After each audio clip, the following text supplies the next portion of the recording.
What's happening, fam? It's your man Mark Black. You know what time it is. Welcome to Sucka-Free Saturday. We're about to have a good one today, fam. So I'm glad you're here. Before we even get started, let me just remind you of a couple of things. First of all, if you haven't done so already, make sure to go ahead and smash those thumbs, whether it's the like or the hater button, right? Shout out to the haters. And if you haven't already done so, please take a look at the links in the description field below the video. Right, I've got links there to reports, books, all sorts of information, advocacy, you name it. Also, by the way, family, I'm not asking for you to donate during every broadcast. If you feel like what my work is worthy of its hire, and you want to support what I do, there's a link also to my Patreon. I'm asking you to put 5 on it, fam, but whatever you're able to contribute is definitely appreciated. All right. So first things first, we've got about 11 watching. House rules are, if you hear, pop yourself in the chat. You can lurk. It's okay. You don't have to participate in the conversation. But if you hear, knock on the door and let us know you here, right? So I can shout you out. In the meanwhile, let me go ahead and do that. Black Man 903's in the house. James Harden is in the house. Made and Date in the house. The Cool Man's in the house. Brother Christopher, I see you, fam. Welcome to Sucka-Free Saturday. Brother Vernell's in the house. Miss Denny is getting some much needed rest. She may pop in, she may not, but she's always in the house. And I got an extra special shout out I want to give today because my little foot, Honeyface, my wife, is watching today. She never really gets a chance to watch my broadcast. So, Honeyface, this one's for you. All right. So, fam, today we are going to talk about advocacy, and we're going to talk about it on a master level, all right? Because a lot of us have gotten to the point now where we're doing our own little individual, let me make an adjustment to this camera right here, you dig? Where we're doing our own individual projects, our own individual advocacy. Some of us are out there actually putting boots on the ground. There's a sister that I mentioned before on a previous broadcast who is running for office in California, right? She's running for, I think, a city council seat. Shout out to that sister, right? And so on and so forth. So there are many of us. By the way, shout out to the Ox 01 and Toolbox. Welcome to the broadcast, fam. Happy Saturday to you. Sucker-Free Saturday.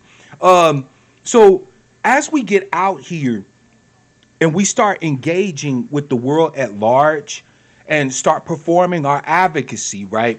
It's key that we understand what constitutes effective advocacy. Now, your basic stuff, which if you're ADOS bound like I am, right? You're an ADOS advocate or proponent. The very first things you learn is ground yourself in the data. Question everything.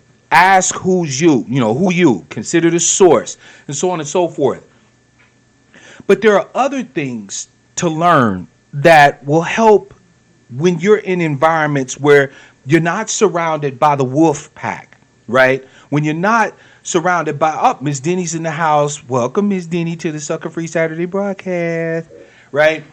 That you need to get up on, right? To help you to be a more effective advocate, to keep you on code, as the term is used, right? And so we're going to study an example today that I'm very pleased to have found of what constitutes effective advocacy, right? Now, the example we're going to look at today, there's a sister who's running for office in St. Petersburg. Okay, the sister's name is Aretha Akile Cannon, and Sister Akile, forgive me if I'm butchering that last name. I think it's Cannon, right? But or Canyon. At any rate, the sister's running for city council in St. Petersburg.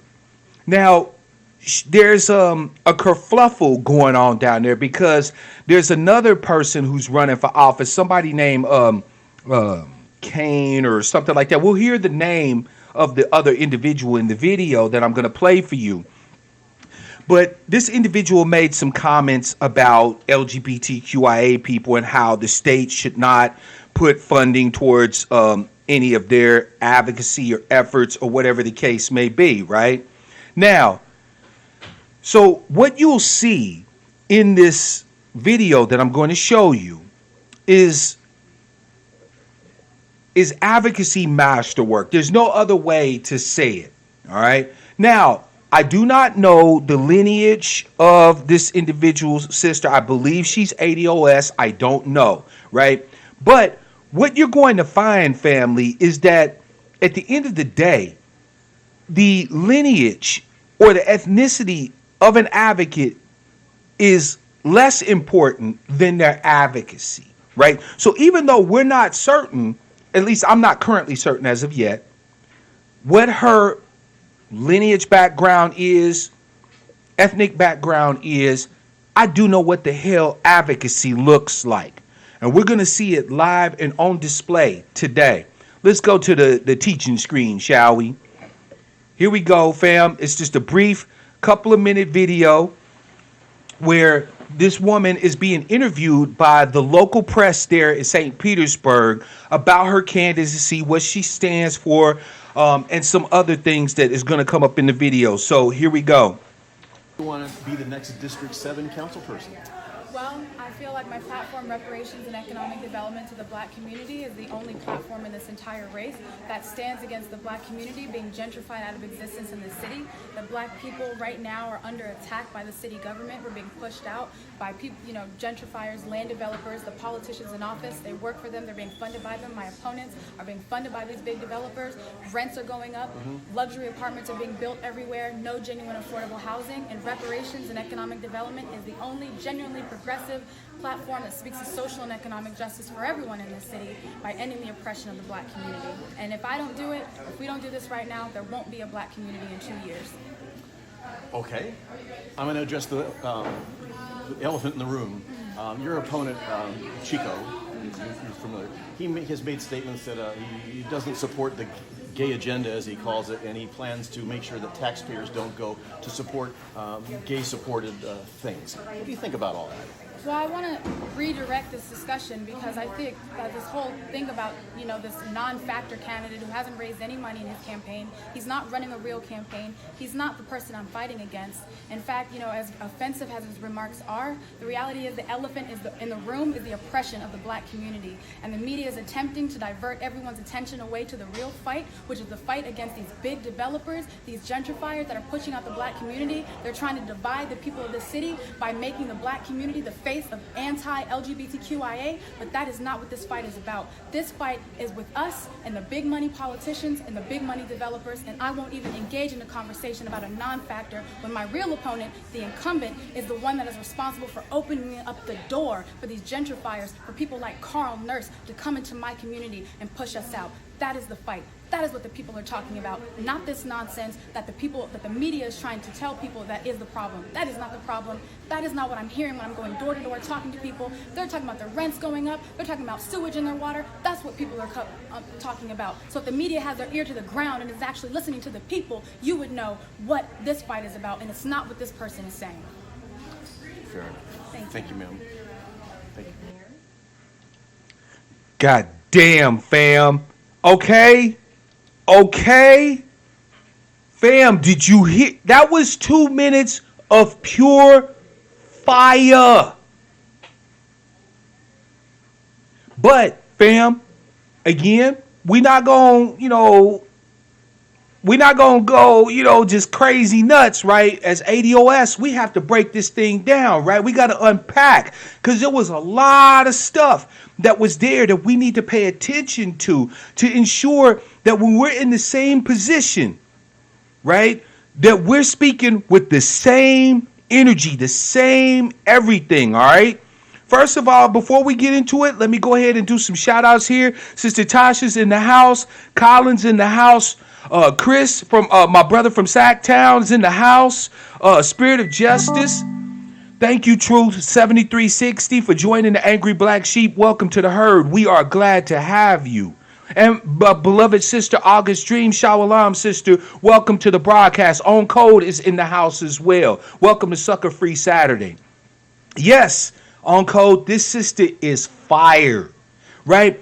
But it's not just what she says that's fire.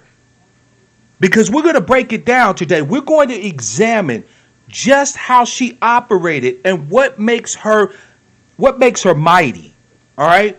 Because we need to understand how to maneuver this political space so that when we go in, right? We know exactly what the game plan is. Now, before we go really in depth, I want to reiterate a couple of things. We saw evidence here in this sister's interview of a couple of things that I've been mentioning over and over again. So I just kind of want to reiterate them, right? A couple of things over and over again that I want to make sure that we know about, right? That we give me just a second here. I'm going to do a quick thing here. All right. A couple of things that we need to reiterate. First of all, one of the things that I've mentioned over and over again is that we need to be single-minded of focus. We are single issue voters and advocates. That's number one. And we'll go over the video. We'll see evidence of that from that video. And number two, stand on the data, right? Ground yourself in the data, right? She showed clearly that she is politically savvy in this thing, right? Now, let's go back through the video here. I can't play it over again, but we've seen it, and I'll play it again for you guys and let you watch it later on so you can get your cheer on and so on and so forth, you dig? The first thing was that she laid out clearly what her position was. She said reparations and economic justice for black people is her platform. She is going up against gentrifiers, the corruption on the council itself that's working hand in hand with the gentrifiers to eliminate the black community, right? And to see to it that resources, economic resources, and justice is delivered specifically to the black community. Shout out to you, Midtown, by the way, and Chris V, welcome to the broadcast. Right? So she made clear right from word say go what her platform was, and it was an unapologetic, full-throated, full-bore support for a black agenda. There was no question, no hesitation, no nothing. You dig? Now, let's stop for a second and take a look at something that happened. After she laid out what her platform was, what she was running on, right? What she stands for, what her goal is going to be when she gains office. Notice the tactic from the reporter. Now, first of all, she was so hardcore, so full-throated, right? So unabashed in her advocacy that the reporter was thrown off his game. You see, fam, they're used to us coming at them sort of soft shoeing. The sister's running, Miss Denny, she's running for a city council in St. Petersburg, Florida. Okay? The Pale Stream media, right? The political apparatus, excuse me, fam. The political apparatus is used to us being willing to fall back a little bit, right? To be, for lack of a better way to say it, to soft shoe, right? To not go so hard in the paint when they express like dismay or shock. Because they realize that for too many of us, the acceptance of white folk is a soothing balm, right? That we seek under even the most inane circumstances, you dig? Right? And so because of that, when we come at them dictating the terms, when we say this is what it is, they don't know quite how to handle that. You feel me? They don't quite know where to go from there. So she had him shook. Now, observe the tactic. because he was shook, because he was thinking that she was going to be some wilting lily who was going to talk softly and, be demure and say, and I'm open to answering all of your questions and blah, blah, blah, blah, blah, right? When that didn't happen, he went straight to the, oh shit, she's talking about like real black shit right now. How do we get her from talking from that? Exactly, on code. He went right into deflection mode. So he said, now, and I like how he tried to set this up, how he tried to shift the narrative from what she was talking about to what he really wanted her to be talking about. He said, so let's talk about the elephant in the room. Your opponent made some comments about LGBTQIA, blah, blah, skibbity woo woo, right? What do you think about that? And he put the mic in her face. And he's thinking, you can see it on his face, fam. He was thinking, oh yeah, watch us get a fat sound bite out of this one. She gonna either fall back and defend the LGBTQIA community, or she gonna say some off-brand shit that we can use to then slit her throat in the media. But our sister Akile, to her credit, she didn't bite. What did the sister call his so-called elephant in the room? She called it, family, and I quote, a non-factor. Did you hear me, fam? She said, that is a non-factor. I'm not even going to address that. It is a non-factor. She said, the real elephant in the room. Fam, when she said that, you knew it was cracking. Thank you, Miss Denny, for the love. For your efforts and advocacy. Appreciate you, Miss Denny. Appreciate you. Unnecessary, but definitely appreciate you. When she said the real elephant in the room, and right, like the shit was on a loop. Went right back to reparations, economic justice, the prevention of gentrification, and the whole 9 yards that she stated from words say go. In other words, white men, you don't tell me what the elephant in the room is. I'm running for office to address what I see the elephant in the room being. And the elephant in the room to me is economic justice and reparations for black folk. For the American descendants of slavery, for the prevention of gentrification, and the elimination of the corruption from the city council who are in the pockets of these gentrifiers who coming to destroy my community. At the end of that, the only thing the white man could say was, well, thank you.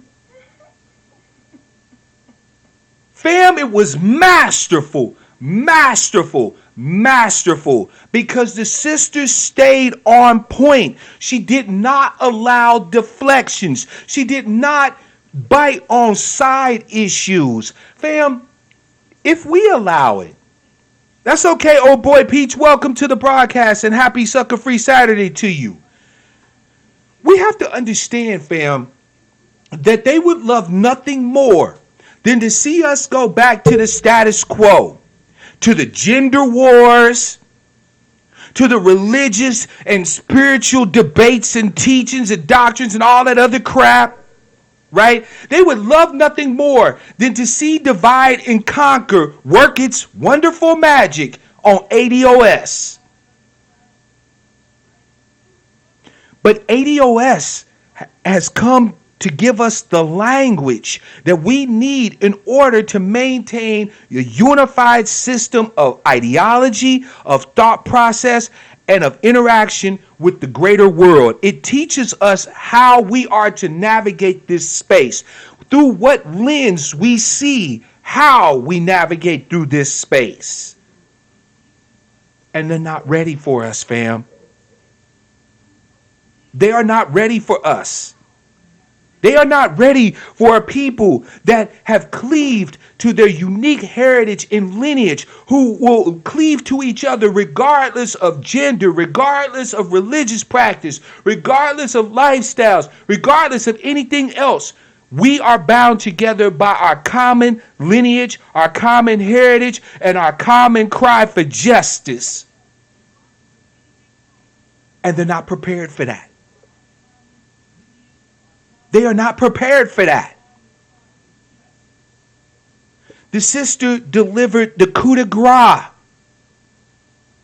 when she said, I not only will not address that, but I see your tactic and it ain't gonna work on me.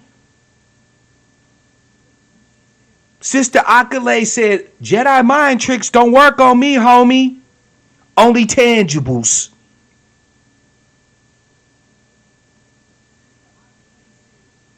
That's right. Oh boy, I'm talking about Sister Akile. Let me get you her full name. Her name is Aretha Akile Kanian, right? She's running for office in St. Petersburg, Florida. On a platform of economic justice, reparations, the prevention of gentrification, and the elimination of corruption from the city council of St. Petersburg. Absolutely, fam. It was a master stroke. She not only, you want to talk about bobbing and weaving. That sister was cold with it. And she said, not only can I bob and weave and dodge you, but I see your tactic. I see your stance. And I can block you at will. I'm telling you, fam, you know what? For those who just came, let me just go ahead and play the video one more again for you. Right? Let's go back. Here we go. Let me turn this thing off. I'm going to start it over for you here. Give me just a sec. Here we go. Well, I feel like my platform, reparations and economic development to the black community, is the only platform in this entire race that stands against the black community being gentrified out of existence in the city. The black people right now are under attack by the city government. We're being pushed out by people, gentrifiers, land developers, the politicians in office. They work for them. They're being funded by them. My opponents are being funded by these big developers. Rents are going up. Luxury apartments are being built everywhere. No genuine affordable housing. And reparations and economic development is the only genuinely progressive platform that speaks to social and economic justice for everyone in this city by ending the oppression of the black community. And if I don't do it, if we don't do this right now, there won't be a black community in 2 years. Okay. I'm going to address the elephant in the room. Your opponent, Chico, you're familiar, he has made statements that he doesn't support the gay agenda, as he calls it, and he plans to make sure that taxpayers don't go to support gay-supported things. What do you think about all that?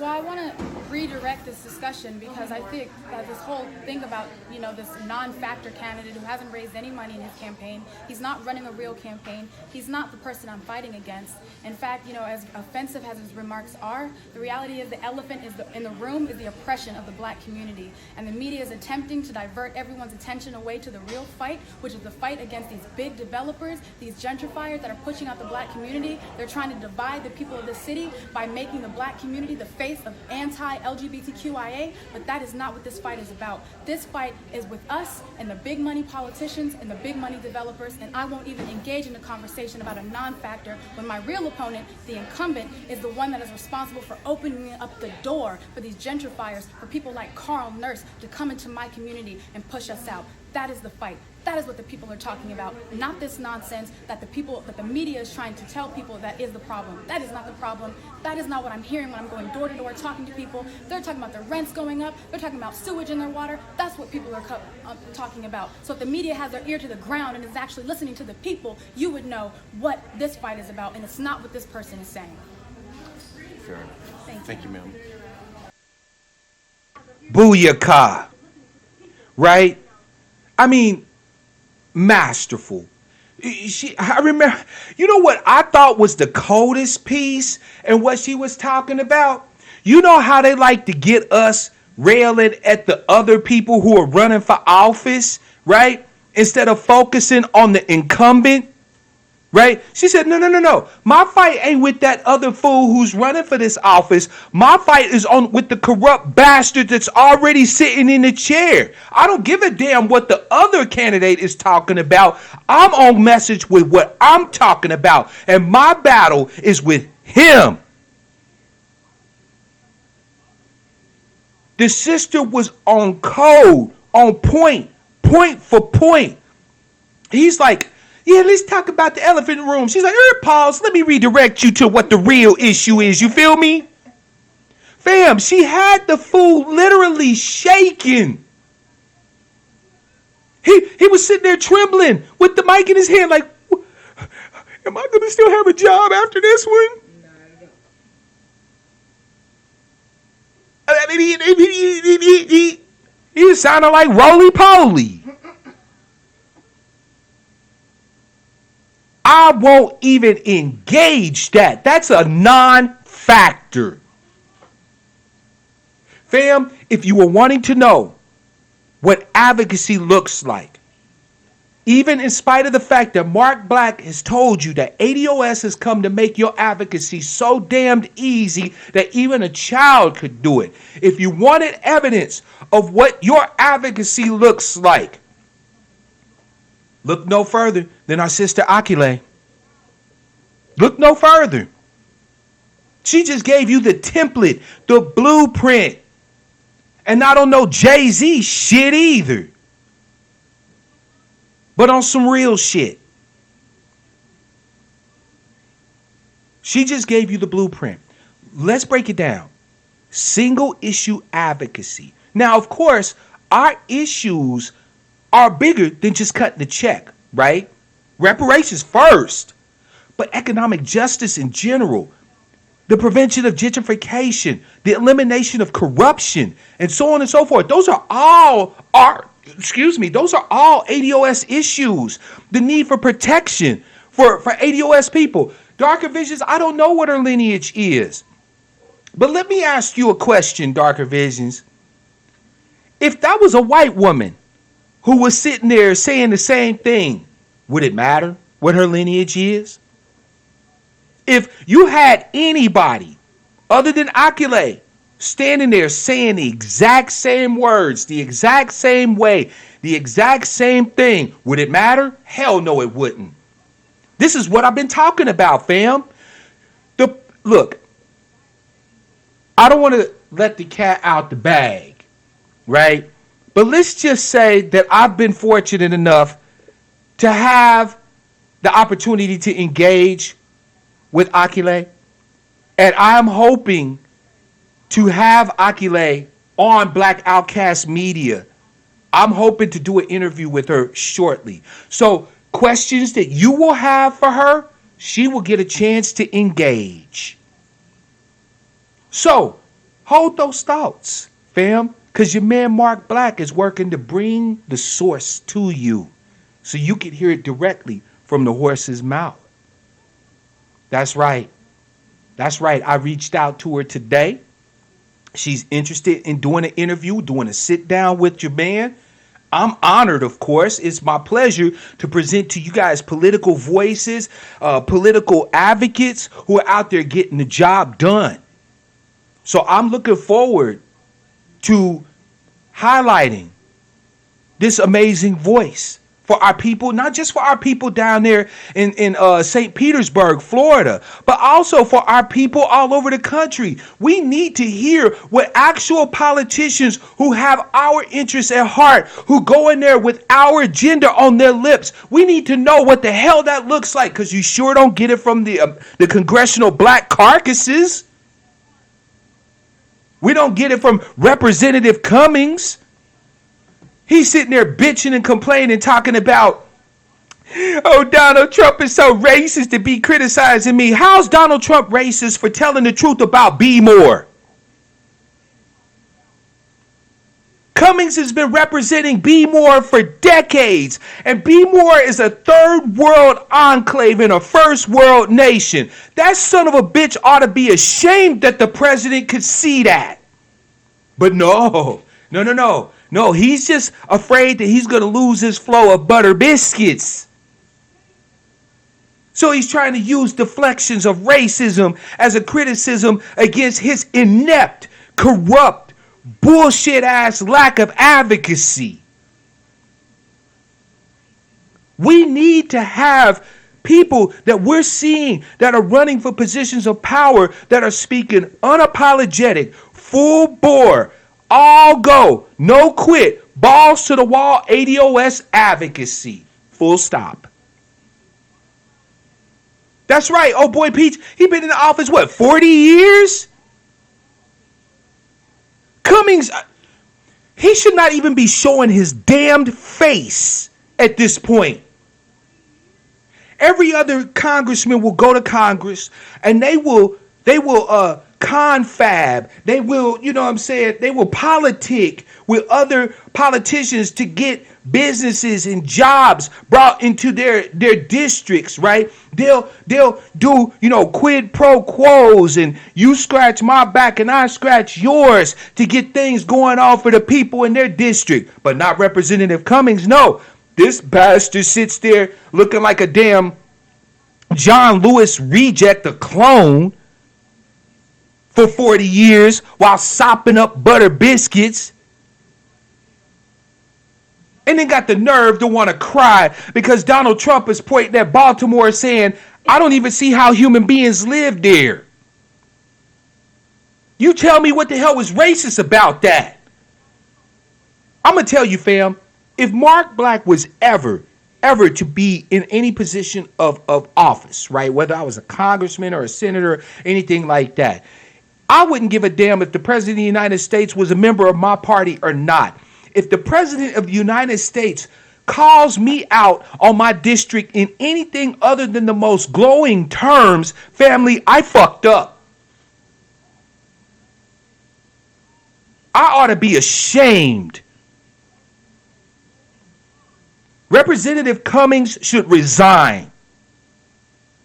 That the president has to point at your district as a third world enclave in a first world nation and ask you, what are you doing to fix your shit? Because you're sitting there able to sponsor legislation, able to have one hand wash the other one, able to grease the palms and to work the machine, and the best you can do is have us living in third world conditions. You have no fucking shame. You are a disgrace to our race. If you think what Donald Trump had to say about you was so bad and so shameful, wait until ADOS gets done with you. Because I can tell you right now, Sister Akile is not going to be the only one. Oh, fam, 2020, a whole bunch of people are in for a wake-up call. A wake-up call as only ADOS can deliver it. There's going to be a whole lot of people who are used to butter biscuits falling from heaven like manna from the sky, who are going to watch their streams dry up. And we are going to be directly responsible for it. Because we got people like Akile coming. Right now, Akile's running for a city council. Imagine if she's able to do something for the black people there in St. Petersburg and she decides she wants to run for Congress. We already got ADOS people from all across the country who's donating to the sisters' campaign. Let me get you the link just in case you want to do that. I know some of you still want to do some more due diligence. I am not saying at this point that you need to contribute to her campaign, but if and you so decide to do it, here's where you can do it.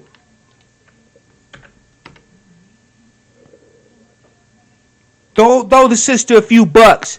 Throw the sister $20. Right? Fam, do you know that the mayor of Ferguson was able to get elected and only had spent $5,000 total on his entire campaign? So even if we're not 100% about Sister Akile, right? Maybe we're not certain whether or not. Look, we can all of us watching this broadcast. I got 46 watching live as far as I can see now, maybe more. If every one of y'all sent $5, that would put her well on her way to being able to fund at least some boots on the ground, to get some damn flyers going, maybe do a quick email blast or something like that to get people in her district to know who she is. Now, I have my own questions for Sister Akile, right? No, so I got no problem with stating what my issues are. I'm not certain about the affiliation with Uhuru, right? I don't really do vanguardism. But that's a political issue that I have. That ain't got nothing to do with the sister in the main, right? And I, for one, intend to contribute a little something to hear this woman's voice one more again. To have the people, my brothers and sisters, my ADOS brothers and sisters in St. Petersburg have an opportunity to have somebody sitting on a seat in the city council that's got fire in her belly, that's got their best interest in her eyes.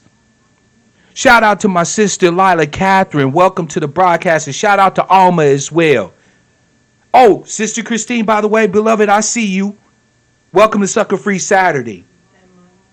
Oh, and Monty just showed up too. Thank you, Miss Denny. Sister Monty, beloved, welcome to Sucka-Free Saturday. Right? She has made it clear where she stands. Right? Once it's on the internet, it's forever. And she was unapologetic about it. And think about this, fam. Think about this. Remember the conversation we were having a few broadcasts back when we were talking about the creation and the development of an ADOS super PAC? If you were wondering why we might need one, Sister Akile's campaign is why we need one. This sister shouldn't have to worry about a dime when she's running for her campaign. The only thing she need to be doing is getting in front of the cameras, speaking to the people, knocking on doors, putting a beautiful smile on her face, and letting them know that she's with them. This is why we need an ADOS super PAC. This is why we need to be putting some skin in the game so that when sisters and brothers like this are running for office, they don't have to have no questions about where their funding's coming from. They don't have to worry about where their campaign spots is going to come from. Because we got that. All they got to do is hold fast to the agenda and do work. I told you, family, we're going to talk about advocacy on a master level today. So if you was thinking that we was going to be on some politics 101, 102 shit, nope. No, it's time for us to take it to the next level. By the way, shout out to my sister Paula. Welcome to Sucka-Free Saturday. I see you, sis. This is why we need an ADOS super PAC. This is why we need to be contributing $5 a month, committed, each and every last one of us, to a PAC that represents our interests, that puts people in the office who speak with our voice, who gets lobbyists and media outlets that say the things that we need them to say. Reparations, economic justice, political protection, the prevention of further harm. If TYT, right? If TYT, these lousy ass ersatz faux progressives can organize a super PAC and put the so-called Justice Democrats into power, why can't we? Why can't we? Good question, is it not, fam? Last time I checked, the only thing progressive about TYT is the progress of the timer when they do their broadcast. You heard what Anna Kasparian had to say about us. We sound like victims talking about we want civil rights and affirmative action, all of that just for black folk. That we need to pull ourselves up by our bootstraps. Or did y'all forget?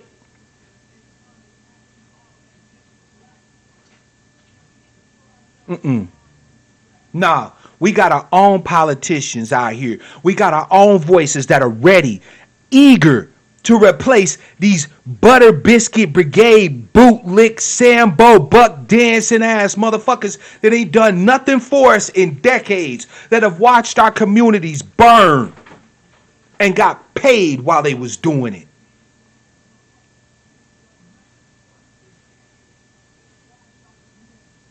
But you know what though, fam? For as embarrassed as Representative Cummings should be, the rest of the the congressional black carcasses, or whatever they call themselves these days, they ain't got much more room to talk.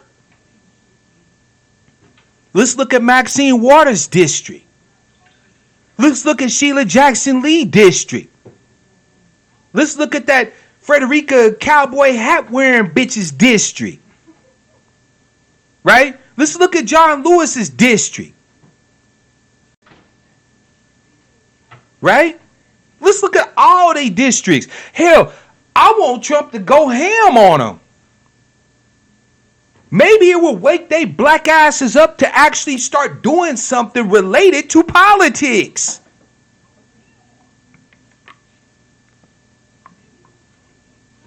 What up, Onyx? Welcome to Sucka-Free Saturday, fam. I see you.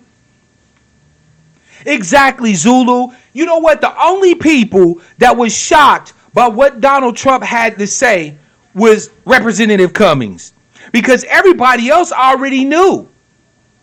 Donald Trump ain't being racist by telling the truth. The last time I checked, it's not racist to tell the truth. It's not racist to talk about the fact that Be More in some places looks like a fucking war zone. With crumbling infrastructure, rotted out buildings. Fam, I'm a veteran, trained to go fight foreign wars in countries that don't look as bad as Baltimore do. And instead of Representative Cummings having enough goddamn guts to say, you know what? Man, that's messed up that the president can put me on public blast across the whole nation and I ain't done shit for my people. Right? Instead of him actually having some damn moral fortitude. You feel me? Zulu's right. We understand that Trump is campaigning, right? The man's running for 4 more years. And he's going to use every bit of ammunition that he can to do it. But understand this, fam. If they wasn't giving him the ammunition, you feel me? Exactly. Because, fam, we know there's too many motherfucking black folk that sometimes will drop the, well, you know, y'all just racist around here. When your ass is showing up late to work every motherfucking day, never getting the job done, talking hella funny to the boss, acting real clever in meetings and shit. And then you get fired and the first thing you want to do is holler racism. No, motherfucker, you was incompetent. Not everything that happened to you because you look like you. Remember, we talked about accountability, fam. In spite of the different obstacles and things that are put in our place, where we have advocacy, we need to be responsible for what it is that we can control, what we can do. And if we're not doing our shit right, then when the hammer drops, the only person that you're supposed to look at and be mad at is the motherfucker that stares back at you from the mirror.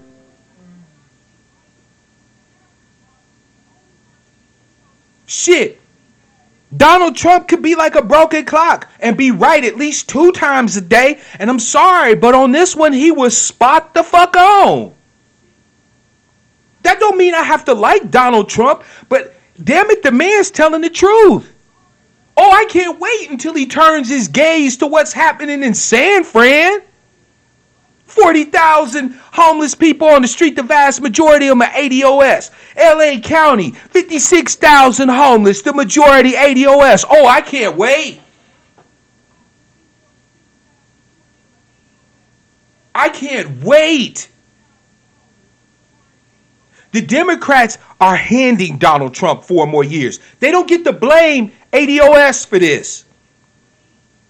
Because their ineptitude, their neglect, their obvious bias for a group of people that Americans across the board don't give a fuck about, and an unwillingness to actually sit down at the table and find a place of common ground, even with Donald Trump, is screwing them stupid. Not to mention the fact that they still sitting up here relying on the old throwbacks. You know, the Democratic old favorites. The hot sauce. The I like Cardi B. The whole, oh, I'm AKA Ski Wee. Right? They relying on all the old shit that don't work no more in the era of ADOS. All the old tropes. They're relying on old buck dancers like Roly Poly Martin. They relying on their little immigrant puppets like Joyanne Lomena, a.k.a. Reed.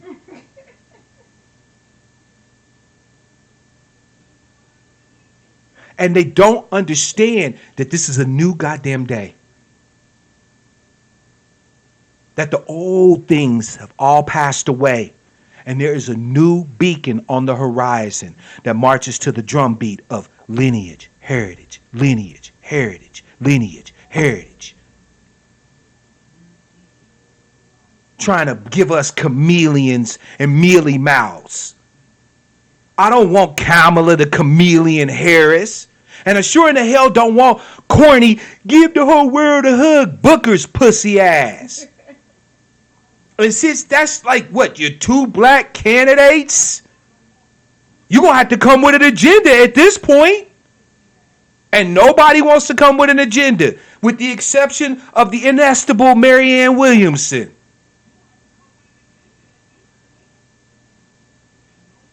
Joyanne Lomena. Reed. It's a new dawn, fam. This is a new day. Gone are the old ways of doing things. Miss Denny, that's Miss Denny back there rolling because she know. We tired of watching roly-poly ass doing the wobble for this politician and for that politician. We tired of hearing people spin us a bunch of hope and change only for everybody else to get the change and we stuck with hope. You know what I'm saying? We tired of everybody going and kissing the ass of no good ass rat fink bootlicks like Al Sharpton. We tired of being told we supposed to understand what the average white man going through, a la Booker. The fuck we look like? When has any of these bastards ever ran for office and asked America to put themselves in the shoes of ADOS? This motherfucker got nerve, boy. I gotta tell you. I read an article where Courtney Booker went out into his district and saved the dog. This motherfucker got more love for a dog than he do for ADOS folk. He'll go out and actually put hands on a dog and save the dog from being out there on the street in the cold. Put on his little beanie and everything. When's the last time that motherfucker put hands on anything that could benefit ADOS folk? And he's a damn senator, one of the most powerful men in the country. Family, let's not get it twisted. Please, let's not get it twisted. Bernard Sanders, Chameleon Harris, Courtney Booker, Gillibrand, all the rest of them, Joseph Biden, they're actually sitting politicians. They're actually in power right now. And they have done nothing for you. But they asking you to give them more power. For what? So you could do even more nothing for us? Let me see. Zero, then you carry the minus the zero. Carry the zero. Yeah. What? You ain't done shit. You already in power. You could put forward legislation tomorrow. Now, whether or not it's got an iceberg's chance of hell of passing, who cares? But you sitting in power.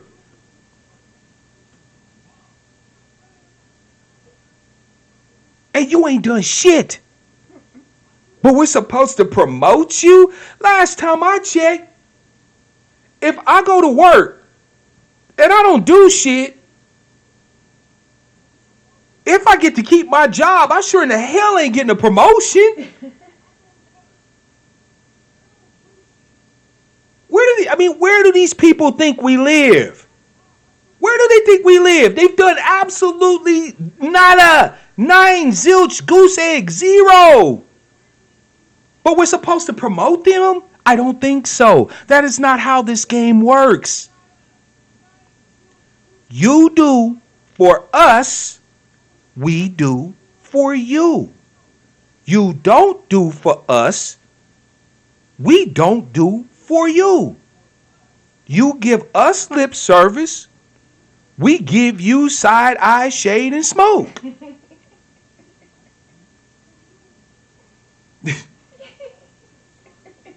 Did I lie? We're supposed to promote these sitting senators and Congress people to a higher position when they've done nothing with the power they already have.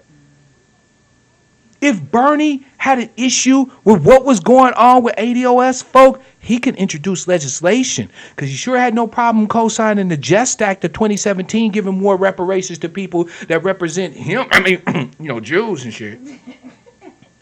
Right? Senator Chameleon Harris, if she was so concerned about the plight of ADOS folk, she could introduce legislation like she did increasing the H-1B visas for people from India and Pakistan.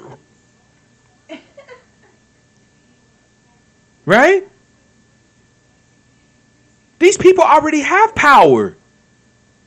And they ain't done shit for us. They got a lot of nerve to come to us asking us for a damn thing. Exactly, black man. Look, I'm a Chiefs fan. And when the Chiefs fail, I be cursing at the TV.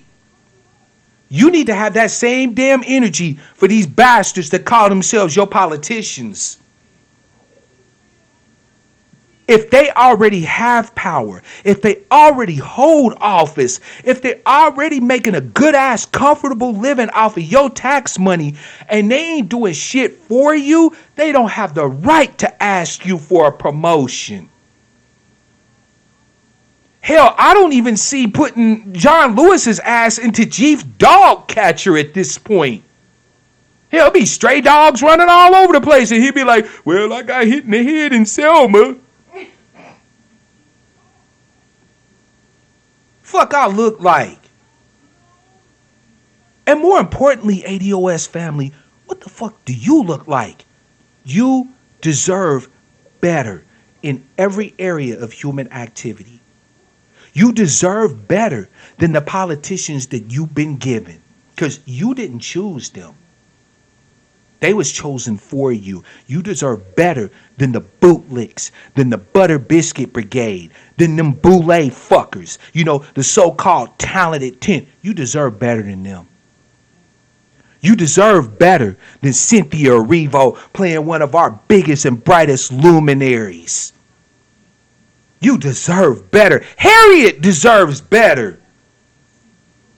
I see the picture of our esteemed ascended ancestress Harriet Tubman, and what I see is this mighty black power who feared nothing but God, who armed with her 2 feet and her strizzy went and freed a whole bunch.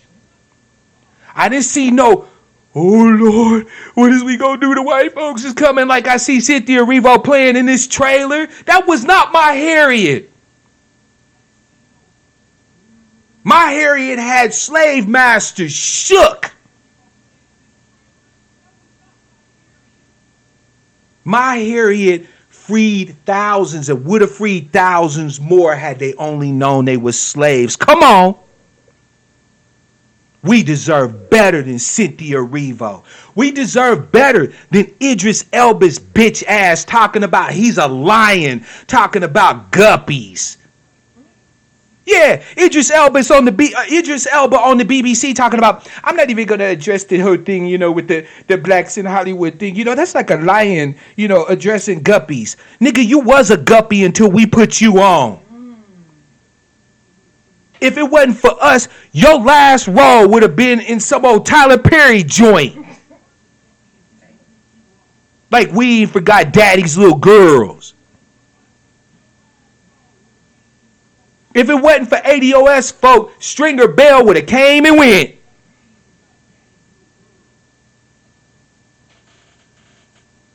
But now he's a lion.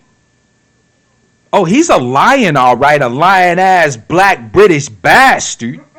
But you know what, Idris, I want to thank you, fam. I want to thank you for the disrespect. Because our sisters who only had eyes for you deserve better, you black bastard. They deserve more. They deserve more Samuels. They deserve more Herbert. No, I'm sorry. What's the name? Harper. Harper Hill. They deserve Hill Harper. We deserve more Hill Harpers. We deserve more Omar Epps. You feel me? Fuck Stringer Bell and fuck Idris Elba. Fuck Cynthia Erivo. She's not my Harriet. We deserve better. We deserve better than to have to live in third world conditions in a country that's the richest country on the planet because we have politicians who are too busy trying to do the next entertainment challenge and dance off than they are to pass legislation on our behalf. We deserve better. We deserve better, fam. We deserve better than to have to keep carrying on the same pathologies that we dragged kicking and screaming off the plantation. Our children deserve better.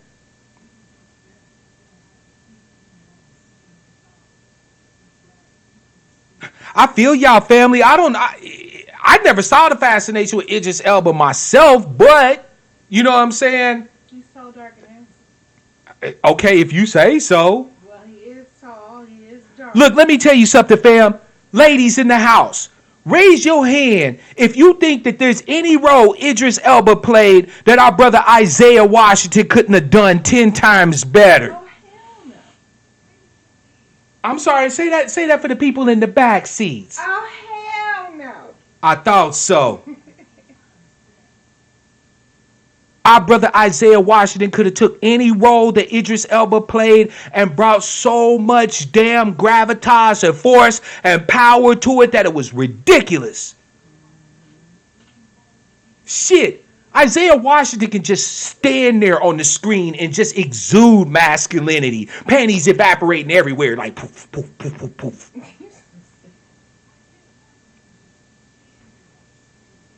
And last time I checked, that brother was ADOS to the bone. We don't need no motherfucking Idris Elbas. We don't need no Cynthia Erivos. We don't need no motherfucking stupid black girls or idiot black girls or dumb black girls, whatever that Issa Rae bitch. But we don't need her. We deserve better. We deserve better.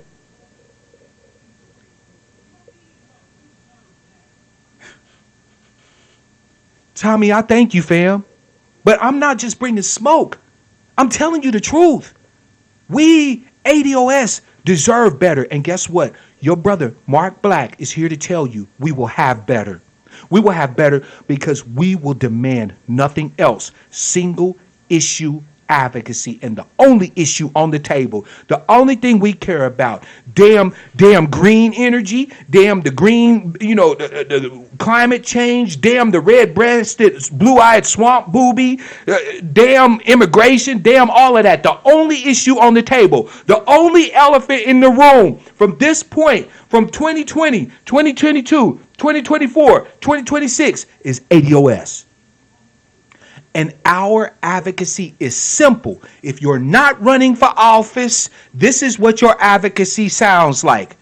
Do you support reparations for the American descendants of slaves, including but not limited to cash disbursements?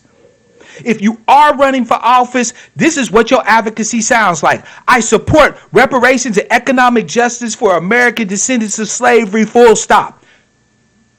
The easiest advocacy in the world, fam. The easiest advocacy in the world. We can't make it any simpler for you.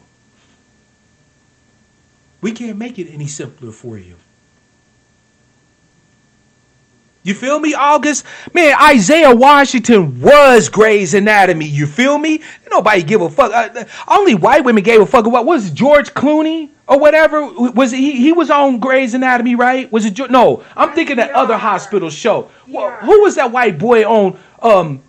It's my McHottie, or Mc whatever, McDreamy. So it was. You know who I'm talking about, though, right? Only white bitches gave a fuck about him. When Isaiah was on Grey's Anatomy, sisters was watching it for Isaiah. Tell me I'm lying. Good love Jones. No, August, that was Lorenz Tate. That wasn't Isaiah Washington. Our brothers, Lorenz Tate could take any damn role that Idris Elba's done. I'll watch Lorenz Tate. I'll watch him in anything. Lorenz Tate won it for me as Old Dog. Who else could have played that role like he did? Yeah, that gay motherfucker. What gay guy? The gay white dude. There were two on there. I'm trying to. Oh, well, shit. You know me. They get crossed. I get them crossed. You know what I'm saying? But you feel me, fam? We deserve better. We demand better. And we not only demand better for ourselves, but we are standing in the shoes of the longest standing, biggest justice claim that the world has ever seen. And we will not rest. We shall not rest until America has put paid to this debt. You deserve better. You deserve advocacy that looks like this. District 7 council person. Well, I feel like my platform, Reparations and Economic Development to the Black Community, is the only platform in this entire race that stands against the Black community being gentrified out of existence in the city. The Black people right now are under attack by the city government. We're being pushed out by people, gentrifiers, land developers, the politicians in office. They work for them. They're being funded by them. My opponents are being funded by these big developers.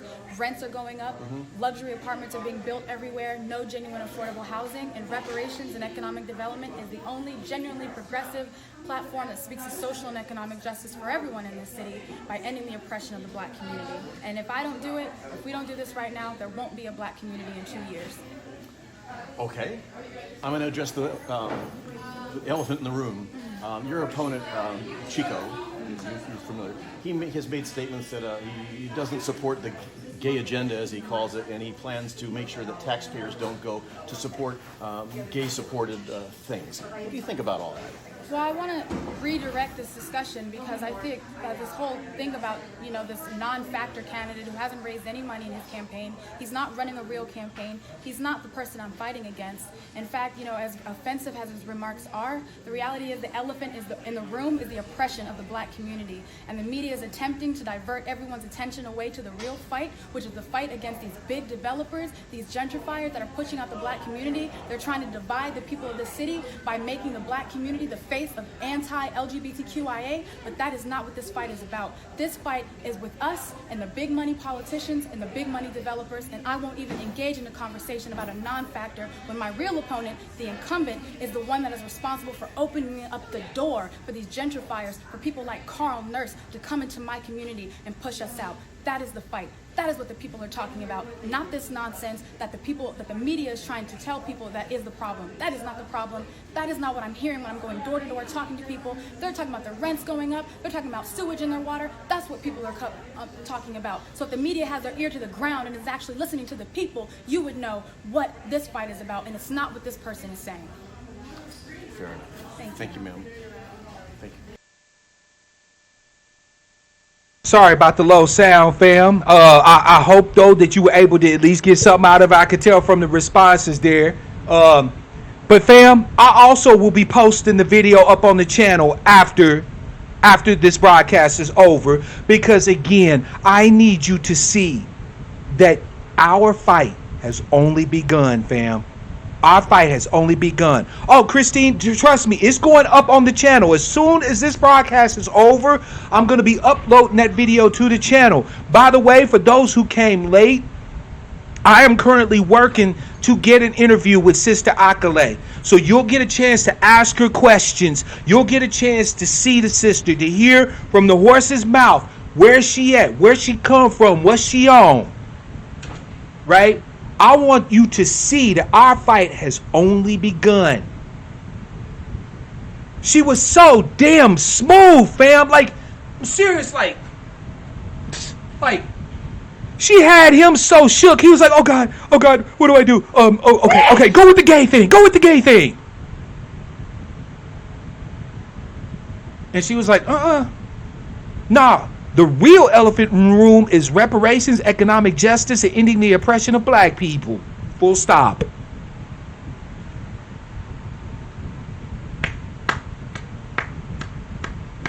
By the way, I saw you sisters drooling over Lawrence Tate. Lawrence Tate was that brother boy when he was young. Yeah, I know it. Y'all was like, woo, Lawrence Tate.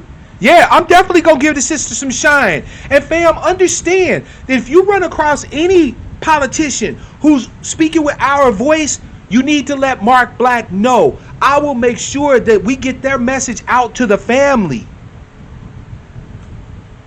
Let not your heart be troubled, fam. We have only just begun. We have only just begun. And we are already putting fire to their ass. We done killed Kamala's campaign. Corey can't even get above 2%. That was you. That was me. That was us. Everybody want to talk about, yeah, black and brown. No, pause, ADOS you mean, right? You can say black. It's okay if you say black, right? It's okay if you say ADOS, you punk motherfuckers. Yep, that's us. We are shutting down presidential campaigns. We are elevating from the grassroots candidates that finally speak with our voices, who will grab hold to the reins of the power and strangle this motherfucker for all they can squeeze it for. For who? For you. And for me.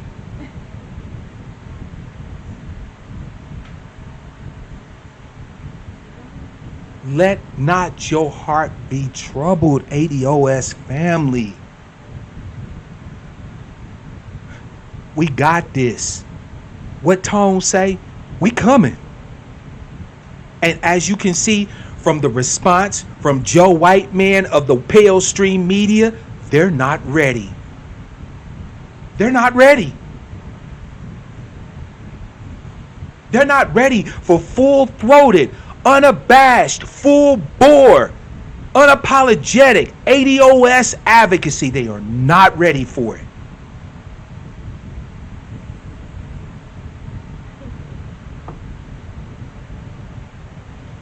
Man, can you imagine Lorenz Tate as Solomon Northrop in 12 Years a Slave, with Patsy being played by Sanaa Lathan? What brought this on today, fam? What brought this on today was the realization that a lot of the time, we as ADOS only get to see the underbelly, right? Even when we're talking about advocacy, sometimes the data can be so goddamn heavy that it's hard for us to carry, right? Now me, I'm a fairly studious brother, right? So data doesn't bother me. I can manipulate numbers and information and data and analyzing and stuff like that without necessarily having an emotional reaction to it. But as I've said before, and I can't take credit for it because I have to give credit where credit is due, to our esteemed ascended brother, Khalid Muhammad, who said, I not only give education, but I give inspiration. And to see a sister like Akile, who is unapologetic, who's bold, who's brash in her advocacy, who doesn't waver, who isn't sidetracked by side issues and non-factors, who ain't looking to divide her people, but to bring them together. That shit warms my heart, man. I'm human, fam. Sometimes we just need a human moment to revel in the power that can only come from those who are the children of the impossible, who descend from the people who have gone through the crucible. Sometimes, family, we just need to lift up ADOS and bask in it. That's what brought this on today, fam. I want you to bask in it. Oh, you thought we was just limited to Twitter? You thought we was just stuck on social media? We got ADOS knocking on the door at your damn congressional meetings, at your confabs, at your NAACP conferences, at your barbecues and fish fries. Wherever you go, we there. And you can't stop us because, to quote the spook that sat beside the door, a black man with a 32-2 smile and a broom can get in anywhere. They are not ready for us. We are the agenda. We are the elephant in the room. And we will have our voice or nobody speaks.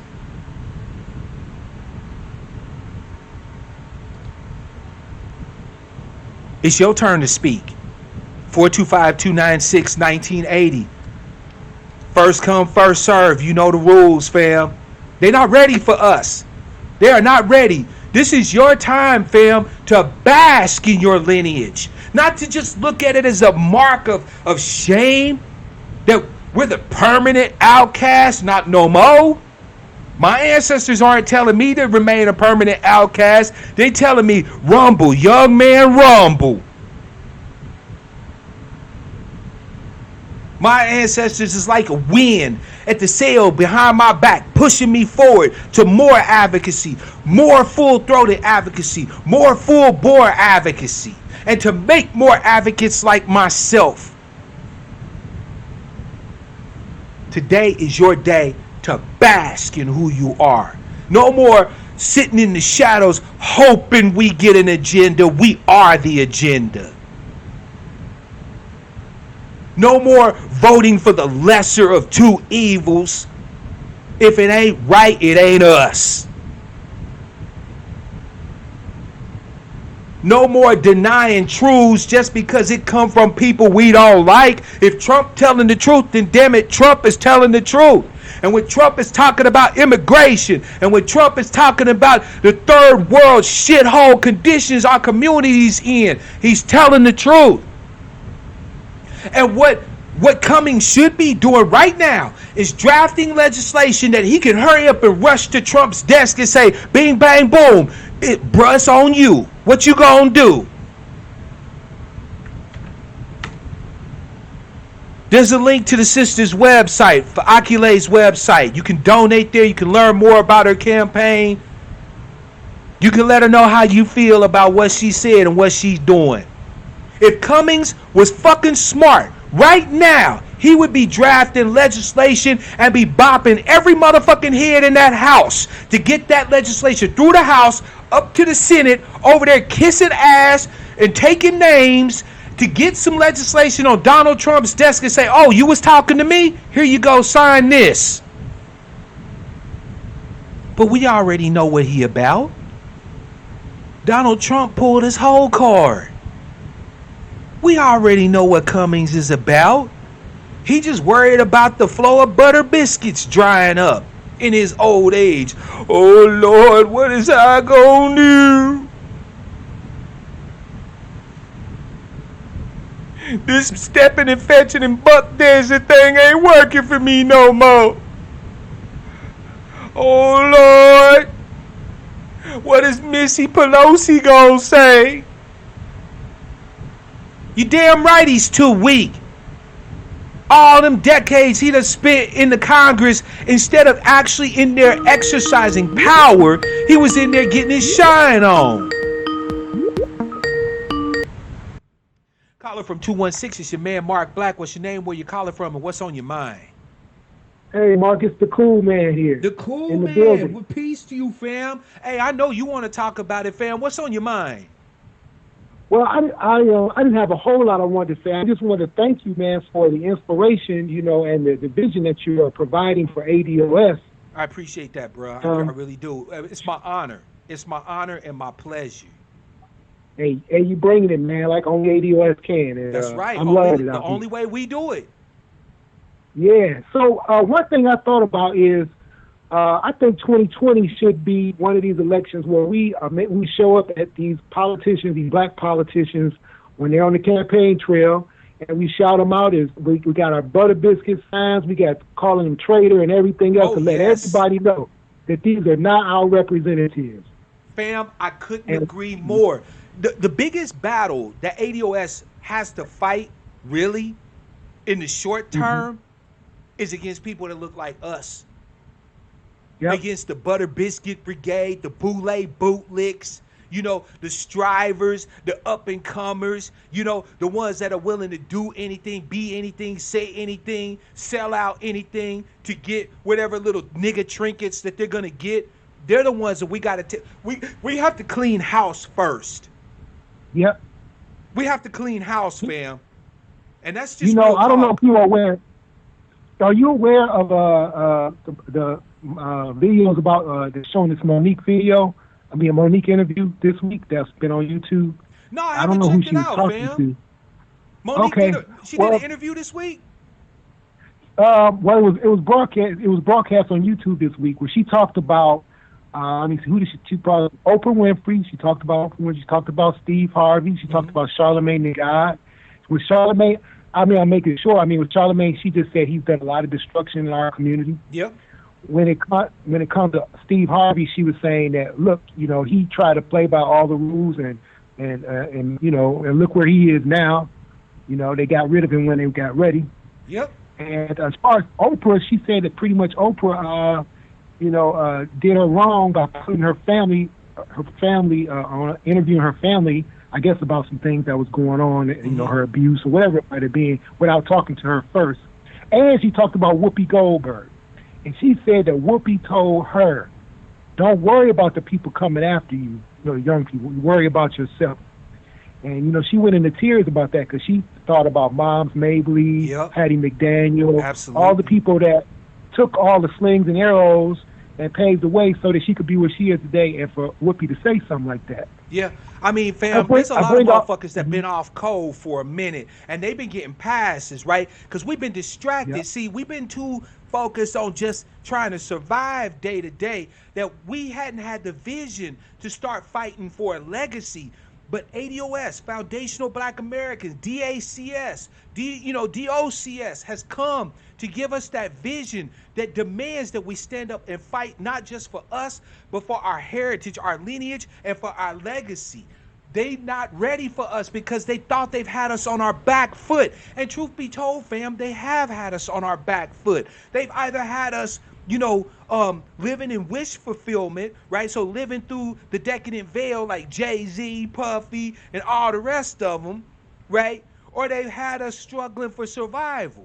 But what they weren't prepared for was that we would end up with the language, with the vocabulary that says, no, you are people that have a place in time. You have a history. You have today, and you have a legacy and a bag that you need to secure. They wasn't ready for that, fam. And it's a lot of people out there, a lot of old faces that are going to find out real quick, fast, and in a hurry that they either better get on code or get gone. Well, it's going down in 2020, Mark. You're damn and right. I like what you call us. I like what you call us, the children of the impossible. We are the children. And we are going to accomplish. Here, fam. You're right. We weren't supposed to be here. Oh no, you're right, and we're going to accomplish the impossible, or what they say is the impossible, in 2020 and beyond. Keep on going, Mark. You're making advocates out here. We love you, sir. Hey, we love you too, fam. Thank you for the call. Yeah, fam, they wasn't ready for us. You know what I'm saying? Oprah gonna get her come up. She gonna get her. Look, she gonna get hers. Whoopi gonna get hers. You know what I'm saying? Raven Simone, all the rest of them, they gonna get theirs. Don't even trip. We got house cleaning to do. All these people who out here, you know what I'm saying, buck dancing, shuffling and jiving for butter biscuits and nigga trinkets are going to have to either get on code or they're going to have to get in the bag.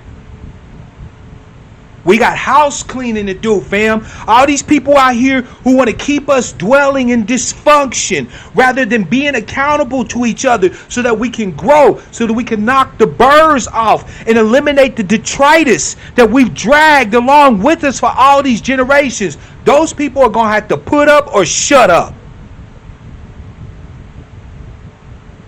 And that's just real talk, fam. No more. No fucking more. Cummings ought to retire. He should do it while he can still do it gracefully.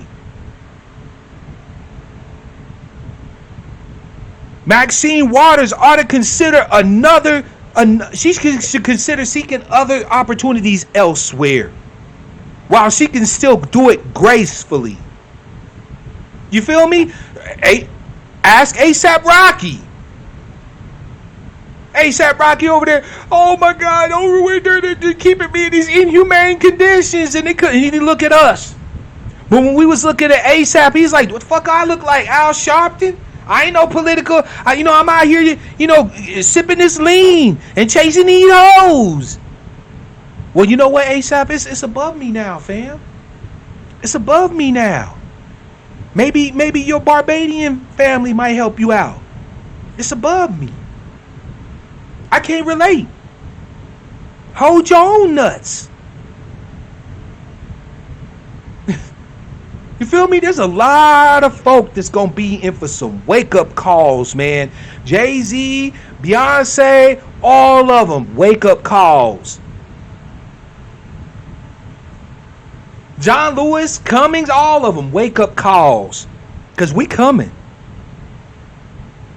And we not stopping. I can't stop, family. I can't stop. I can't speak for you. But I can almost hear the voices of my ancestors in my head driving me. Every day I wake up, they tell me to fight. When I lay down at night, they tell me, rest up, son, because the fight continues tomorrow. My great-grandfather and my great-great-grandfather and my great-great-great-grandfather who was enslaved.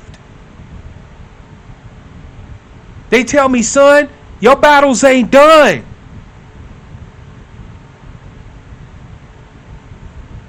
You see, we shut Obama up. Obama ain't said shit. Mr. I always got something to say when it comes to black people. When this ADOS thing rolls up like a cobra slithering at his ass, Obama fell back. They tried to trot out, you know what I'm saying? They tried to trot out Michelle Obama for a minute, but you notice she ain't talking. ADOS family, we are shutting it all down in the name of our ancestors and the shoes in which we stand. In the name of the ones who have yet to come. In the name of our legacy. We are shutting it all down. We are saying, we don't get justice. We don't care about justice for nobody. We don't get our due. We don't care who gets their due. We don't get reparations. We don't care what else you do for anybody else. If we can't get it, ain't nobody getting it. By the renewing of our minds, by the cleaving of hands to each other, surrounding our lineage and our heritage. We can't be stopped, fam. We cannot be stopped. We shut down a damn two-term president. Obama is hiding. Do you understand me, fam? You, my beloved ADOS brothers and sisters, have done the impossible. You have taken a president who sat 2 terms in office and made him ashamed to show his damn face.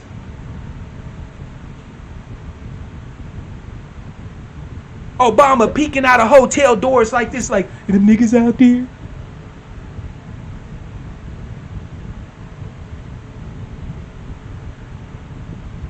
Michelle Obama was a striver. So now she gets what strivers get. Shut them down. Shut them down. Barack Obama don't get to speak on nothing that has anything to do with black folk no more. And neither does Michelle. And Biden think he gonna ride Obama's coattails to the White House. He got another thing coming. Because Jim Crow Joe is about to catch all this fire, shade, and smoke.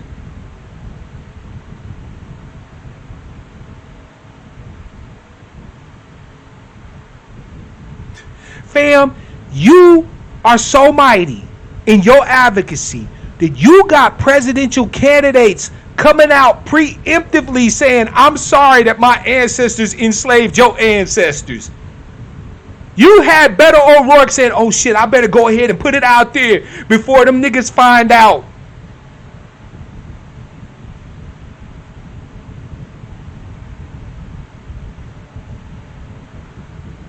You think I'm lying, fam? That was you. Pat yourself on the back. Take and pat yourself on the back, fam. You got presidential candidates who are trying to be proactive to avoid your ire. To avoid having to answer to you when they show up on the scene.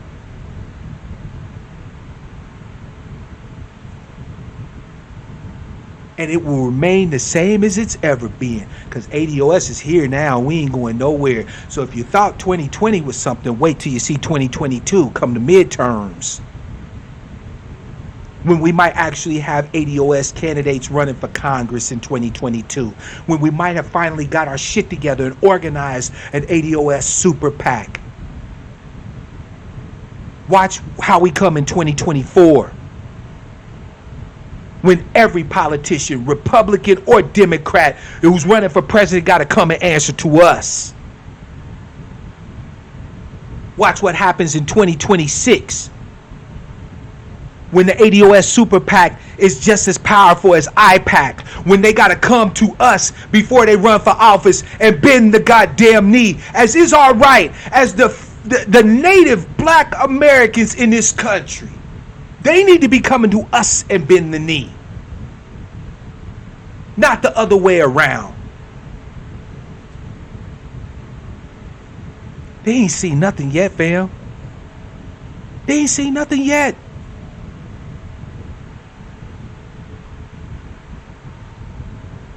Fam, the line is open, 425-296-1980. I want to hear what you got to say about Sister Akile, that damn firebrand of a woman. Woo! Woo, fam, the words that she was speaking was resonating in my soul. Had the nigga up dancing. Had me up dancing. I'm like, wait, whoa, what? Who this? You feel me? Fam, the stuff that you are doing right now is making our ancestors proud. Every person you talk to and tell about their lineage, just say, fam, we family.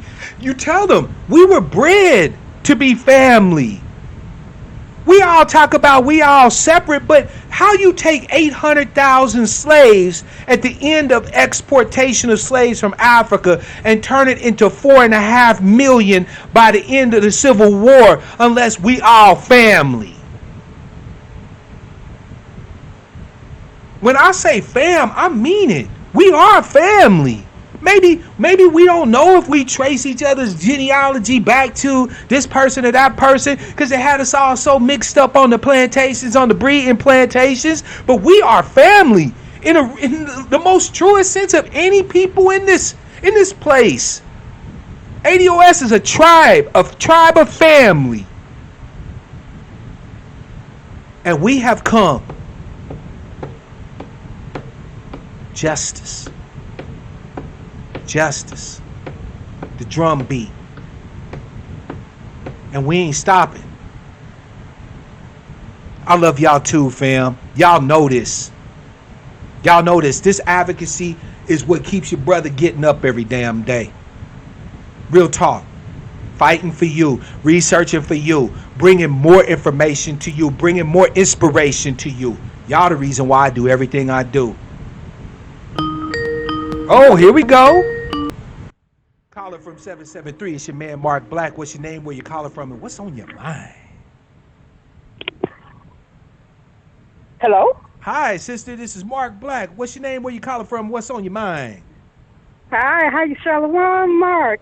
Um, Greetings to you, to the chat box, Miss Denny. This is August calling. Shalom, Um, sister. yeah, I just called to say that well, I'm not gonna talk too long, but Girl, talk as long as you want. You family. Don't start acting brand new. uh,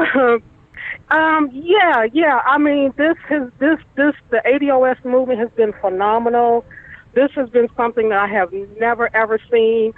Um, we have been tearing down these sacred cows that have been holding us back. The Democratic Party, the Pan Africanism, the Hollywood elites. Facts. We have been just going at them one by one by one by one and just tearing it all down. That's right. They never. I'm getting a little. I had all this planned out in my head, and I Take was. your time, sister. The So floor is I'm a yours. little. I'm a little nervous. So Don't this be is the first nervous. time I You ever and called family. in. You speak your This is the piece. first time I've ever called in, and uh, so so I'm I I get a little rattled, but yeah, I'm just happy to see this transformation. It was coming. It was coming. I mean, you can't hold people back for 50 some plus years, benign neglect, use them every election again and again and again and again, and think that at some point that they're just going to revolt and say no more. Yep. We're not going to have this anymore. We're not going to be used. And then after the blatant and total disrespect from the Obama administration, I look back at some of the clips that I've been seeing posted, and I'm like, how do we miss that? How do we miss those clues? He was so open and so blatant about it. How did we miss that? We missed it, sister, But now, because our leadership told us that was that. So what we saw was the real Obama, but they told us that mhm, was the facade, right? Like they told us, mhm, oh, mhm, don't y'all worry, he gonna advocate for you in the second term, or he's got to do this first, but then he's gonna do that. That's how we fell for it, sister. I mean, we bought into hope and change. You know what I'm saying? The yeah, vast majority of us yeah, just thought that with the advent Obama that the status quo can't no longer obtain. We didn't realize that we were getting a Trojan horse in brown skin. mhm, mhm, mhm, mhm, mhm. Yeah, yeah. I'll admit it because when he ran and he started gaining the delegates and and all that, and he was becoming the hot ticket, and and I think a lot of people just we were like, yeah, he has a chance to win, and then when he won the nomination, we just all rode the wave, that oh here, we were all singing the Sam Cooke song, "A Change Is Gonna Yep. Come." And I too heard from a lot of people that, oh well, yeah, the second term, and he's gonna break off his people, Yup. and he's gonna do this and this and this for this people, and Yup. uh, it never came. It never came. It never came. All that disappointment, all that hard work people put into to supporting him, and he virtually just told us, you know, I'm gonna tell you, sister. You wham, know, wham, bam, thank you, ma'am. you know what's funny to me is that Mhm. white supremacy will probably never realize just what they did when they elected Barack Obama for ADOS Yeah, vote. They don't yeah, realize, like, yeah, they don't understand, and they won't understand yeah, just how they messed up. Like that, yeah, that was the death knell. I mean, yeah. when you're talking about a people that dealt with Reagan, we dealt with the Mhm, arch devil Herbert Walker Bush, right? We mhm. put up with Clinton ass and his shenanigans. Hell, we defended him, right? We even, Yeah. we even lived through Shrub. right? And we Mhm. was willing to say, okay, yeah, we still taking L's, but maybe, right? Mhm. Mhm. But then when Barack Mhm. came, we thought it was Jubilee. And we didn't Mhm. pay Yeah. attention to the signs. We didn't see him. We didn't pay attention to what it really meant when he threw Pastor Wright under the bus. A man who Yeah. was a truth teller, a man who was scholarly, erudite, who was like a father to him, just Mhm. simply threw his Mhm. ass away. We Mhm. didn't pay Mhm. attention to Barack Obama saying, I'm not the president of black America, I'm the president of America. We didn't pay attention to any of that. We got Yep. caught up in the Yep. glow, in the Yeah. shine. We got caught up in the Yeah. shine of seeing Jay-Z and Beyonce sitting in the White House in tuxedo and nightgowns and shit, right? Like, Mhm. but what they don't Yeah. realize is that they woke up a monster by giving us Yes. him. Yes. Yes. Yeah, because like with the whole what he did to Reverend Wright, people like me, and I've had other discussions with people. We just in a way we justified it. We made it okay. Well, maybe well he's right. Yeah. We did all that stammering and stuttering for this guy, and justified his atrocious behavior towards us. Those were the Facts. early warning signs, but we just justified it. We justified everything he did. But like you said, I think what him, we can look at it now. I guess you could say that. Look at it now and see it maybe as the galvanizing rod that we needed to get Yep. to this point we are now. Because, like I said, all these sacred cows are being torn down.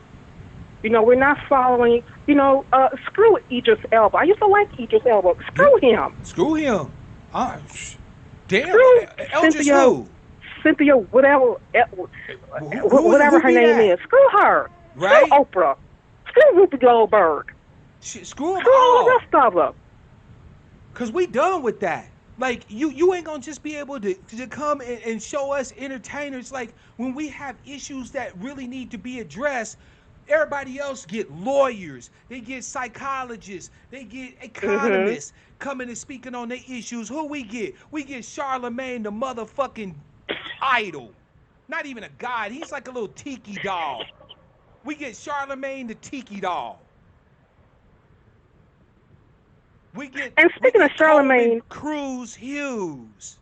oh, oh, We get Danny and Glover, and speaking of, uh, the poor brother sounded like he needed to just go ahead and retire, like he was on the nod or some I shit at the literally damn thought hearing. I literally thought Danny Glover was going to nod off. I literally thought he was Facts. going to fall asleep. That's And then what I we had people get. coming at me when I posted some stuff on Twitter. I had people really literally coming at me to myself. Danny Glover's an activist, and he's an activist, and I'm thinking like, well, I haven't seen any of his activism. What has he actually done?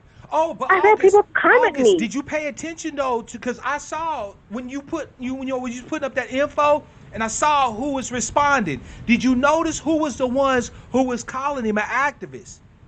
They was Yeah, white folks. yeah, yeah, You notice? yeah. Because none of us ADOS folk have really seen Danny Glover really doing anything activist-wise. I ain't never really seen him like engage in the community like that.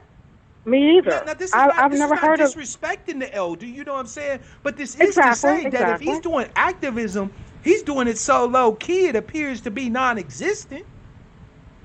Like we always say, show your work. I mean, don't you have something to show? One thing that you can show where your activism worked for somebody? Facts. They just put on a tag on and said he's an activist, and I'm like, well,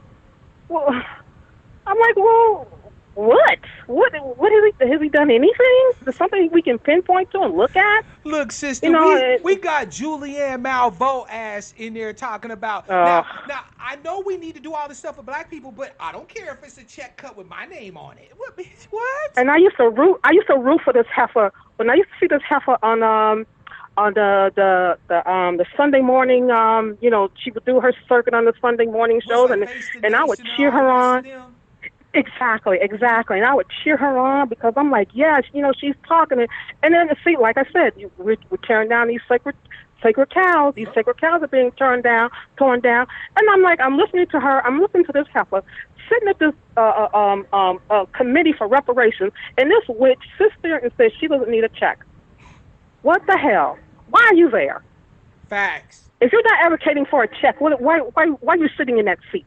But you know what though? They It knew just what puts they people was there. doing though, sister. Because if you Yeah. notice, Oh, right? yeah. If you notice, they scheduled the hearing. First of all, the absolute disrespect of scheduling it on Juneteenth is I don't have words to describe the level of I know. disrespect we I should know. take that as, I know. right? That's you know those they ain't gonna schedule no hearings on July 4th. That's right. Okay, That's so right. there was that disrespect. But then it strangely was coincidental that the same day they scheduled the hearing, three of our greatest activists and proponents and advocates weren't going to be able to be there due to previous commitments. Right. Isn't that funny? Isn't that funny? Oh, what a coincidence. Right? What a coincidence. Like we wouldn't know. How did that happen? Like we wouldn't figure it out. Like, oh, well, you can't you just had to have a meeting. What the hell? They think we stupid. You know, I figured out something, fam, and I know you're going to agree with me on this one, Sister August. America can do a lot of dirt to us, but to do the real dirt to us, it takes a Democrat. Right? Like Reagan was bad for black folk, but Reagan was bad for America kind of in general. The only people that got paid during Reagan's presidency was the rich folk, right? So that was what it was, right? And the same with Herbert Walker, although he was instrumental in the damn drug trade, ran Contra as the head of the CIA and all that other shit, right? So he did us mad dirt. But boy, it took William Jefferson Clinton and Al Gore to do real dirt to us. Yeah. Shrug was bad, but it took Barack Obama to do some serious dirt to us, right? Yeah. We can have politicians sitting in Congress that are white folk that, will mostly neglect us or whatever, but in order to make us third world, they need Maxine Waters. They need, they need John Lewis. They need Cummings. In order to do the real dirt to us, they use Democrats. Right. Yeah, and they use the Democrats that look like us. Because everyone that you name look like us. Frederica Wilson, Al Green, the Bobby Rush. Yep.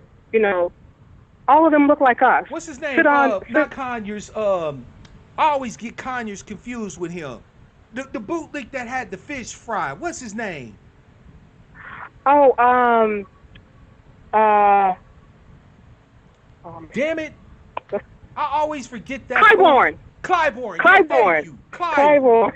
Clybourne. I always forget that fool's name. Yeah, I can't stand him. I can't stand him. Yeah. But wait, Sister August, let's talk about the bootleg stole in the media. Let's talk about Roland Martin. Oh, the Don Lemon. The Don Lemon. Don Lemon, okay, so I'm going to admit, he has his moments, all right? Did you see that thing he did with, was that Sheila Jackson Lee he was talking to? No, who was it? When he was talking about Jamaica's not America, like he was talking about Kamala's black, but she's not American black, right? So Don Lemon has his moments and shit. But nigga Jim Clyburn, Frederica Wilson, oh my God, I can't stand that motherfucker. I know you don't curse, sister, so I'm going to curse for you because I know you can't stand that motherfucker either. Right? These political sambos ain't no joke. They just disgraceful. Roland Martin. And Mark, oh my God. Mark, let me tell you, there was a time when I would used to champion these people. I would cheer them on. I was their biggest champion. I was their biggest proponent. Yes, sister, we all was. We all was. We grew up listening to Tom Joyner, right? So we had mad love for Tom Joyner, never realizing that he was a damn boomer bootleg, right? We had mad love for Roland Martin, never realizing that Roland Martin is just a man and a Christian. He ain't a black man. Right? We had love for these fools. April Ryan, we had love for them. We used to think that Joyanne Reed was speaking. you know what I'm saying, Uncle Tom, right? Uncle Tom Joyner. Like we used to think these people was speaking for us, and we didn't Yeah. understand that they was only speaking for themselves. Yeah.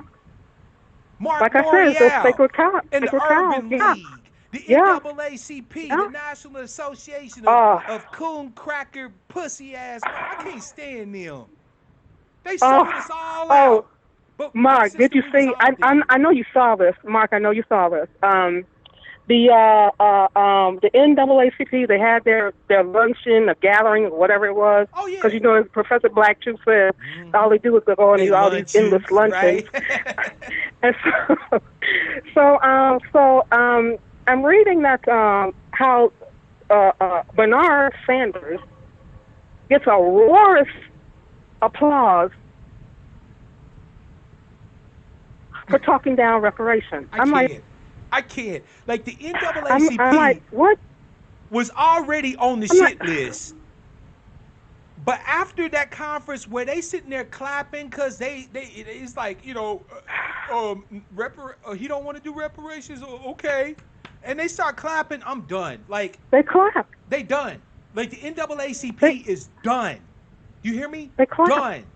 They clap. Persona non grata.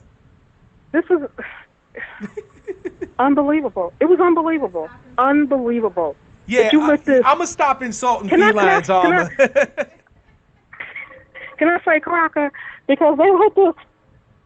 I don't know if that's gonna. You know, I know YouTube can be, you know, finicky about what you say. Sister, but don't worry about YouTube. I got this. You okay. speak your piece. They let this man, and I'm gonna put that in air quotes. Right. They let this man, this white man, come in there before an audience full of black people and tell them he's not for reparations. He gets a standing ovation to a roaring applause. Yeah. I'm like, what? You know what? As the angry black sheep, fam, it's my job to be controversial at times. So here's a time for your brother to be controversial. I wish the NAACP had Rachel Dolezal back, because she got more done with them motherfuckers than any of the rest of them. Isn't that the bizarre? Isn't that bizarre? The white woman who's telling everybody she black did more activism. Look, I live in Washington State. Spokane is on the other side. She was getting it done over there. I shake my head sometimes. I'm like, I shake my head. I'm like, is this an alternate universe? I know they're talking about alternate facts. I'm like, this must be an alternate universe. Oh, no, sister, we live in bizarro land where progressives can come off like right-wingers, and right-wingers can be advocating for our justice claim, where Ann Coulter can make more goddamn sense than Anna Kasparian. I mean, I'm going to sell out when I'm like, I'm agreeing with this Ann Coulter, you know, and I mean, I'm agreeing with the devil incarnate. I'm like, how am I agreeing with this witch? How am I agreeing with this she-devil? You feel me? I'm sitting here agreeing with the Crypt Keeper. My head's nodding, and I'm like, what the hell is going on? And when they posted about, I'm looking at all the posts about what Trump said about Cummings. I'm like, okay, is this the Twilight Zone? Because how am I agreeing with this man? How I agree with him. Fam, because you remember, I don't know if you remember. Didn't I tell you? Didn't your brother tell you? Ms. Polka, didn't your brother tell you that you are going to find that if you keep your eyes open and you don't cleave to party lines, right, that you keep your eyes open and listen to who's saying what, that you might find that the Republicans is speaking more of what you need to be hearing than the Democrats are. Now, that's not to say go run, and run out and vote red. But this is to say that perhaps we can start sitting down in some of their councils and start finding places of common interest where we can work to the betterment of ADOS folk. Right. You feel me? Right, because like I said, this has been for me. This has been transformational because, like I said, I'm seeing these sacred cows torn down. I never thought that I never ever would have thought that I'm willing to do whatever it takes for my people. Facts. Because when they showed those children in Baltimore sitting in those raggedy, disgusting, disgraceful, dilapidated schools, and this man is out here snotting and crying and boo-hooing over some illegals. I can't. Like, I can't. That can't Then, stand. yeah. If the Republicans have something to say, then I'm going to listen. And this is coming from somebody who never thought that I would even give the Republicans The time of day. a moment. Exactly. I hear you, sis. I hear you. Look, like I said, fam, y'all don't have to run out and vote red, but we can at least hear what these people got to say. We can Listen, open right. the door a crack. It's all right to hear what the Republican people is talking about. We're not going to agree with everything they talking about, but there are some points of commonality. Sister August, Brother Black Man, now you don't have to answer this because you're a lady, and I respect the ladies, right? But he asked, how old are you, sister, if you don't mind sharing? Now y'all know better. Right. Okay, sis, enough said. Enough, hey, you heard her, Black Man. You better fall back. Y'all know You don't ask no woman her age. Boy, you ain't knowing. Let your boy Mark Black learn you a thing or two. But sister, man, you know what? It does my heart good to see this powerful advocacy that is building up, and it's coming from the mud, fam. I mean, not to disrespect us, but it's coming from the ground. It's coming from the grassroots. It's coming from the ground. Right? This is why they tried it. They tried it with the whole bots thing. Like, we was all in the pay of the Kremlin. Shout out to Putin. Yeah. Right? They, you know what I'm saying? They tried it. They tried it with, try to diminish us and dismiss us. But they don't understand. They lit the fuse with Barack Obama. And now the fuse is burning, and it can't be put out. Yeah. Not until we blow up this whole damn thing and get our justice claim honored. That's right. That's and right. Damn it, if I and have I'm to agree throttle. with Ann Coulter, who said that civil rights was meant to ameliorate and fix us, that the Voting Rights Act was meant to fix us, that affirmative action was meant to fix us, then damn it, the truth is the truth. That's right. And damn whoever it's coming from. Facts. Right. Facts. That's right. Damn whoever's coming from. Sister, I'm gonna let you have the last word. Go ahead and say what's on your mind. You know what I'm saying? We're gonna let somebody else jump in here, because everybody's Okay, yeah. in the chat. I just want to say I have learned so much. Just like I said, just being able to listen to people like you, Yvette. I don't get to listen to Tone, because it falls on the Sabbath, so I don't get to listen to him. Sometimes I do, when I get a chance. I catch him on the radio. You're right, yeah. But this has been transformational. Like I said, just seeing these sacred cows, just the Democratic Party, look, I have love for Mother Africa, Mother of Kebulon. Yep. We all do. But there's some things about that we just need to be real about. Facts. So I'm just seeing all these things, all these sacred cows, all these things that we've been holding so sacred and dear have just been obliterated, and I'm glad to see it. That's right. And that's my final word. Shalom. Shalom, Mark, sister. Denny, thank you so much for your. Don't be no stranger. I'm gonna come find you. Okay. All right now. All right, sister. Peace. Shalom. Yeah, family. All these sacred cows that get slaughtered. We ain't bashful. You know what I'm saying? How the hell, in what world does it make sense that birthright citizenship is for everybody who just show up here and spit out a brat? That was meant to give us citizenship under the 14th Amendment. And culture wasn't lying. They'll say whatever else you will about Crypt Keeper, but she was telling the truth on this matter. Shit, I'm telling you, the Republicans, they might have to roll out that welcome back red carpet. Because if we get to talking, look, let me get in there in front of Donald Trump, fam, you feel me? Let me get in there in front of Donald Trump. Let me be able to pull a Kanye. You're not going to be hearing shit about dragon energy and all of that. No, what you're going to hear is full-throated, full-bore, unabashed ADOS advocacy right there in the Oval Office. And I'll be like, now, Trump, here's the thing. You're going to get a lot of pushback. But what you need to stand up there and say to yourself in the mirror before you go out here and speak on our issues is say, I'll make you famous.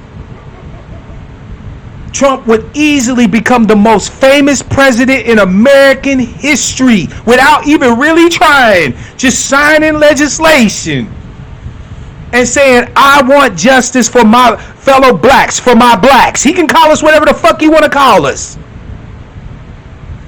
As long as he put in the work, as long as he spend the political capital, he can call us, these are my niggers.